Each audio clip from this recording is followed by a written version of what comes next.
Hey guys, Trevor here at Vigilant Guitars. Today I'm really excited to announce that we've developed a new model in collaboration with Pete Klassen of Stryker. This is a brand new model that we've been working with Pete to design from the ground up for a new shape and a new design. I hope you guys enjoy some of the footage of how we put the bass together and Pete's initial reaction seeing the guitar for the first time.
Hey guys, Trevor here at Vigilant Guitars. Today's a real special day. We've got Pete Klassen from Stryker coming to pick up his brand new bass that we've been keeping on the down low for several months now, but now we finally got it. The man came all the way from Alberta, flew out here to come check it out, so we're going to do a little rig rundown and show you this brand new model we've been working on. So Pete, we designed this bass really from the ground up. It's not something that we kind of took from our existing catalog or anything, but just kind of hoping to see what what inspired you to kind of come up with this shape, what you were looking for in a bass. Absolutely. Well, I've been playing Schecter bass for a long time, and there were some parts of that bass that I really liked that were close to me that I couldn't really get away from, but there were other parts that I just wasn't satisfied with, of course, you know, and it's like, it's not my custom bass, you know, it's just a bass I bought that I liked for a while. So the parts that I really liked, I wanted to get closer to, but also, you know, come up with something unique. Right. So what I found was really cool as we were talking about the build and the design.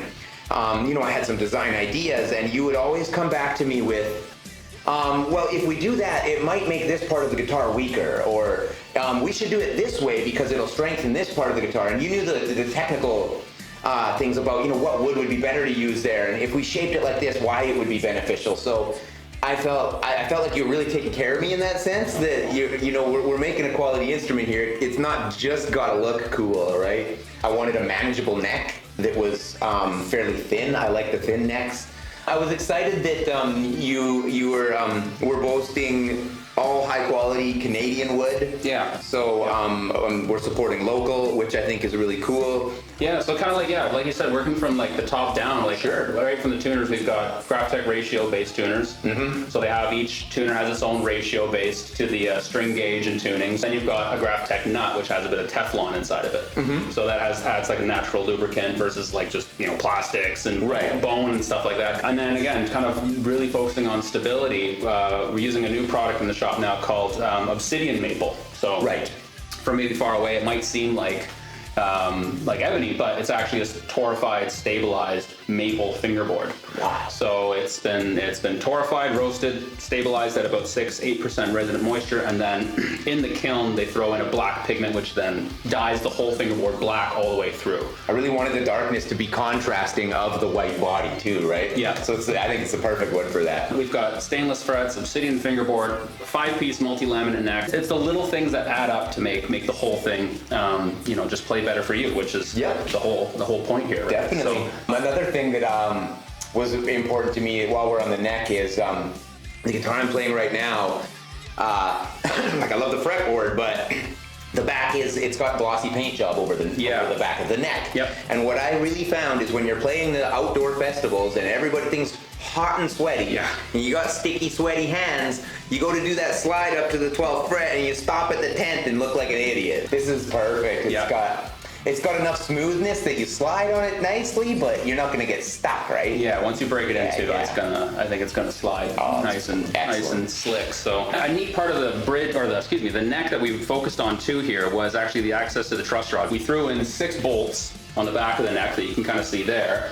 So to elongate that tongue, similar to kind of a neck through, basically, we elongated this, put the ramp down. That gives us enough purchase points for 2 more fasteners to come to the back, stabilize the neck for any neck sway, plus a neck pocket. And then that gives us room for access to the truss, or for the truss rod to come through the heel. No finagling with the truss rod cover at the top of the headstock right before a show. You can just do quick little adjustments if necessary. Yeah. Plus, I mean, it looks like a skateboard ramp, which is sweet. That's what we were really going for. So. Yeah. Tell us about the inlay. We went with star inlays on the odd frets.